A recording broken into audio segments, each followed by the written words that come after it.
Getting laid off when you're neurodivergent just hits differently. Today, I want to unpack what it's like processing job loss with ADHD and autism, and what I've learned about identity, embarrassment, shame, burnout, and starting over. Hi, I'm Brett. I'm Brett. I have ADHD and autism, but I'm no longer an Audi boss. I'm just Audi Brett. So I'm not going to change my name because we still talk about autism and ADHD in the workplace on this channel, and we specifically talk about how to navigate leadership and management experience, but just being a neurodivergent employee. But for this video, let's get out of the office and go take a walk.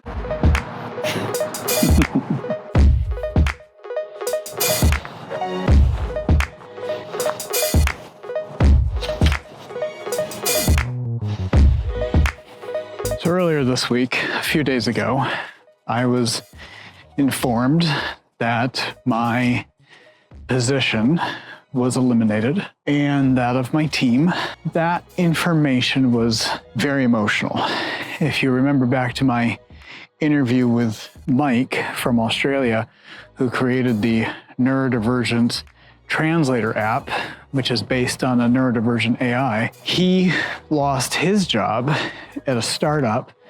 And when he was in the call about losing his position, he talks about how he thought it was a joke. He thought it was made up, and he laughed, and that led to him having this big creative insight. I went into this meeting thinking, okay, we're just going to discuss the work that's upcoming so that I can start, preparing and getting a head start on it. And then he shows up on the screen and goes straight into script, telling me, we're really sorry, but we're going to have to let you go. I just burst out laughing because I thought he was joking. So I had that in mind. I was thinking about Mike when I got the word that the meeting was going to happen. I had a half hour to sort of steady myself before it happened, which was good. I was able to sort of take a minute and get a lot of emotions out. The slow realization that it was going to happen was pretty intense. I burst right into tears as soon as I realized it.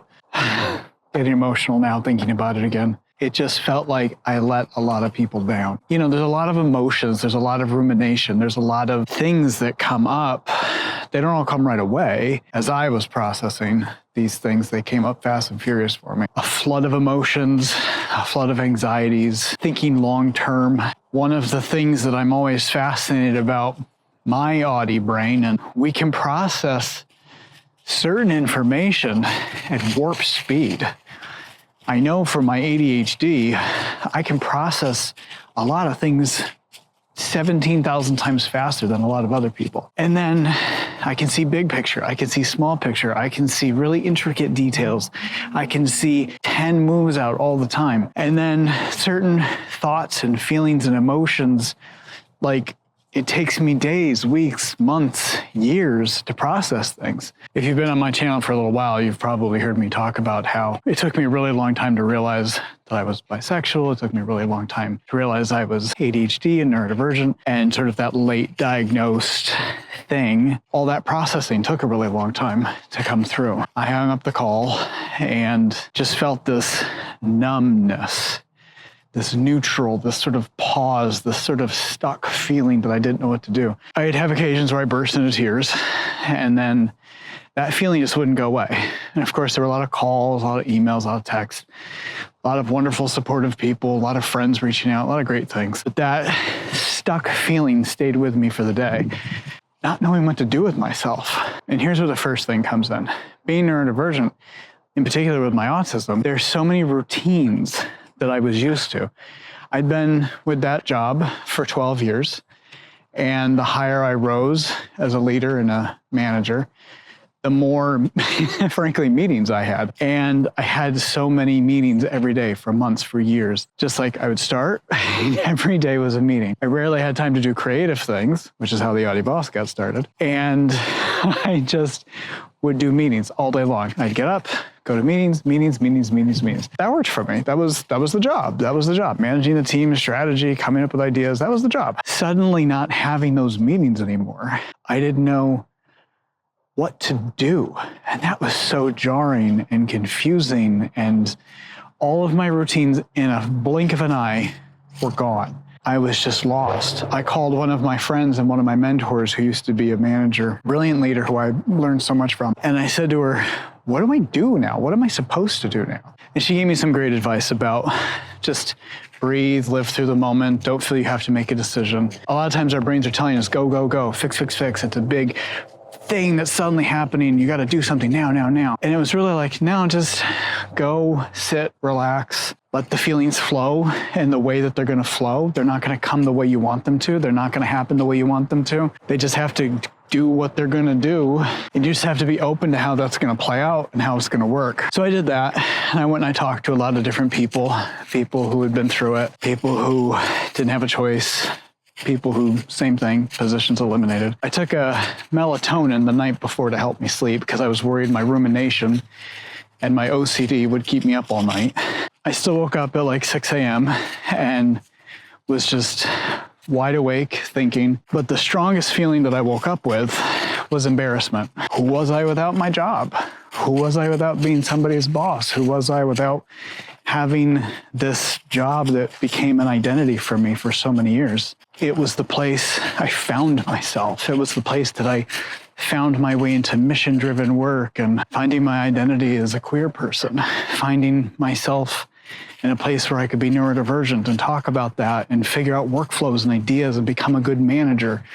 My identity as a manager and how to be a good leader and how to be thoughtful and how to make the lives of other people around me better, how to mentor, all those different things. And it was all gone in the blink of an eye. And I felt really embarrassed, but I had to keep telling myself, again, that rumination, that it's not about my performance.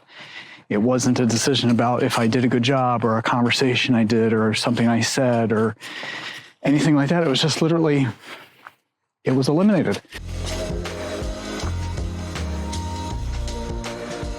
So I did some journaling and I helped work through that feeling a lot, which was great. Maybe I'll post that blog. Maybe this will be a new series. And then a bunch of us who were impacted by this went off and got together, and commiserating together is key. But the thing that I continue to be fascinated by is how those emotions will sneak up on you when you least expect it. I'll be in the middle of a conversation, just suddenly burst into tears. A thought I hadn't thought about before, maybe an anxiety I hadn't had before, and then suddenly, there it is again. But here's the other thing. Now that I'm not a boss, now that I'm not in a corporate job, now that I'm not somebody's manager, there's so much thinking space that I have freed up. I'm not in a place where I have to defend and protect anymore. My department, my budget, my role, my team, the work that we do. I don't have to think about different things. I don't have to mask in the same way I would before. There was so many scripts and strategies and approach the conversation like this, or try saying it like that, or ask this person to do this thing, or ask this person that thing. All of these things were just like negotiations through scripting to get an objective met, or to get a strategy moved forward, or to get, something that I just needed done. And freeing up that kind of thinking has been amazing. And I know that the more I heal from this, and the more I release all of those thoughts and feelings and thinking and all that different stuff, I'm going to continue to feel amazing. I'm going to continue to feel really, really good. And I can already tell 3 days, 4 days in now, however many days it's been, how many creative things are coming back to me, how much creative thinking is coming back to me. It's just all this brain space that I've freed up. So many other thoughts, feelings, ideas, emotions coming through that were almost blocked before. And that, again, is where the processing is fascinating to me, where there are things that I couldn't process before, or I couldn't think about before, or I couldn't function with before. I'm getting it back. I'm getting my memory back. I'm getting my ability to hold on to ideas and complex thinking and critical thinking and all these different things. I had to hold so much information for so many situations and meetings and conversations in my mind and my hand at all times. And now, none of that is necessary. I don't need to hold on to that information anymore. I don't need to hold on to all this data that I would just sit on all the time, strategies, ideas, conversations, things that I would talk about, my talking points, so much scripting, so much masking. I just let it all go, or I'm in the process of it. I don't think I'm done. I think it's gonna take me a really long time to let a lot of that go, but I'm in the process of doing that now. And I acknowledge I'm very privileged to have what I have and being able to step away and do some of these things. In the meantime, it means I can work more on the Audi Boss. So if you're interested in coaching, or if you'd like me to come speak at your workplace or help you or your job or your leadership team or your manager, and you need more guidance in terms of being an autistic or ADHD boss or a neurodivergent boss, let me know. My books are open. But I'm entering this phase with gratitude for the opportunity that I had for the last 12 years. Very grateful for all the people that inspired me and that I met along the way, all the things I learned, and most importantly, the person I became because of the opportunities this job afforded me. What's next? Well, now it's time to grow out the Audi Boss formally, do a lot more here for neurodivergence in the workplace, neurodivergent leadership. So if you're interested, I'd love for you to subscribe for more. I'd love to hear from you. If you need coaching, I'm available for that. I'm opening my books November 1st for coaching, speaking engagements, workshops, corporate talks about neurodiversity, neuroinclusion, neuroacceptedness, neuroqueer topics, you name it. If it's about neurodiversity in the workplace, I'll be there. Check out my Substack as well if you want to subscribe to more writing. We're going to start doing the newsletter and more paid pieces as well. I'd love for you to support this work. I'd love for you to be on the journey and see where things go next. Please like and subscribe. It really does help the channel grow. And be sure to check out some of the other videos here on the channel where I talk about all of my different leadership techniques and ideas. And for now, I'm Brett the Audi Brett. I'm still Brett the Audi Boss. I'm just the boss of me, myself, and I for now. So thanks for watching.